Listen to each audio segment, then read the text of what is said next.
veteran ATM mempunyai skim perkhidmatan yang berbeza dan tanggungjawab terhadap negara juga berbeza.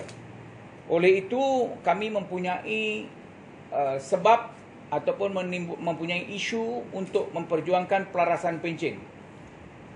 Dari segi perkhidmatan yang berbeza, kategori pegawai boleh mencapai pencen sehingga umur 60 tahun bagi peringkat yang tertinggi.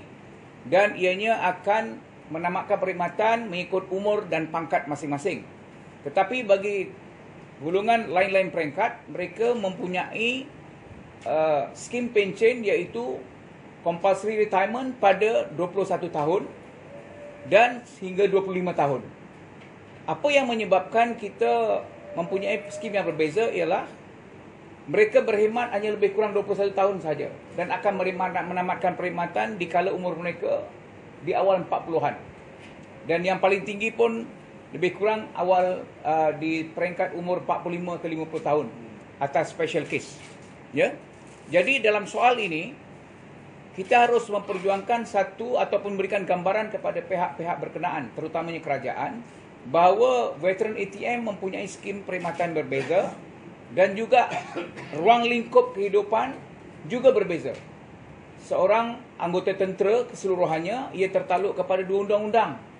Mereka juga tertakluk kepada Perlembagaan Persekutuan, Undang-Undang Sivil, dalam masa yang sama untuk memperkukuh dan memperketatkan undang-undang, untuk memperkukuhkan dan memperketatkan disiplin mengikut keperluan perkhidmatan mereka di bawah Akta Angkatan Tentera 1972. Dan perkara ini perlu diberikan pertimbangan seluas-luasnya oleh pihak kerajaan. Dan mereka, saya yakin kita pasti dan mereka tahu bahawa skim perkhidmatan ATM ini amat berbeza dan memerlukan satu pengertian yang berbeza daripada pihak-pihak tertentu. Ya. Jadi isu pertama iaitu mengenai pelarasan pencen ini ialah anggota tentera mereka berkhidmat lebih kurang 21 tahun. Itu pun mereka akan mendapat pencen hanya 50% dan tidak terlibat kepada pencen 60% sebagaimana yang diumumkan untuk penjawat awam yang lain. Sekiranya mereka berkendakkan kelayakan pencen 60%, mesti mereka berkhidmat sekurang-kurangnya 25 tahun 6 bulan. Sekurang-kurangnya baru mereka layak untuk mendapat pencen 60%. Jadi untuk anggota lain-lain peringkat, kebanyakan mereka, malah keseluruhan daripada mereka, terutamanya mereka yang berpencen sebelum 2013, mereka berkemungkinan tidak layak untuk mendapat pencen 60%. Ya? Mereka hanya layak mendapat pencen 50%. Kerana syarat perkhidmatan mereka yang terdahulu ditamatkan pada pencen 21 tahun perkhidmatan.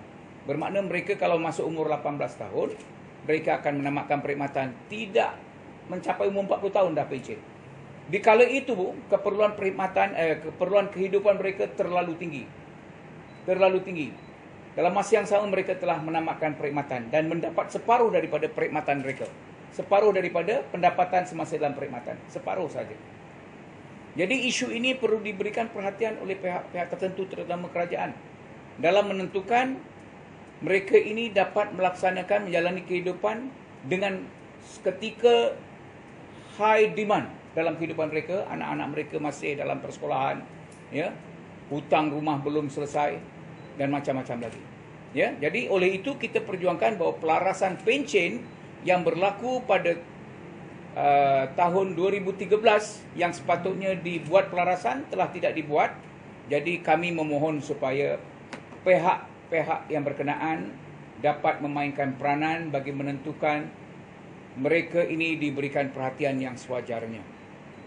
Keseluruhan pensioner di dalam ATM ini kita anggarkan lebih kurang dalam 120,000 lebih kurang. Ya, penerima pencen. Dan kebanyakan mereka 10% saja yang terdiri daripada kalangan pegawai yang mempunyai kadar pencen yang agak tinggi. Ya. Jadi apabila ianya 90% di kalangan lain-lain peringkat, mereka mendapat kadar pencen yang rendah. Oleh itu, apabila ianya diberikan kenaikan 2%, ianya akan mewujudkan satu jurang yang membesar antara penerima pencen yang mendapat pencen besar dengan yang mendapat pencen kecil. Bila ianya ditambah 200 tahun, gap di antara penerima pencen yang besar dengan penerima pencen yang kecil akan menjadi lebih besar dan membesar. Pihak Majlis Angkatan Tentera dapat memainkan peranan. Bagi menentukan skim pencen bagi anggota tentera yang sedang berkhidmat dan juga yang veteran, perlu dikaji di bawah kuasa Majlis Angkatan Tentera artikel ataupun perkara 137 dalam Perlembagaan Persekutuan, mengkhususkan bahawa pencen, gaji dan ganjaran di bawah Majlis Angkatan Tentera. Jadi saya merayu pihak berwajib yang bertanggungjawab, yang diberikan peruntukan mengikut Perlembagaan Persekutuan, dapat memainkan peranan bagi menentukan ganjaran dan juga pencen kepada ahli-ahli Persatuan Veteran ATM di seluruh negara, dapat diberikan perhatian sebaiknya mengikut perundangan yang ada.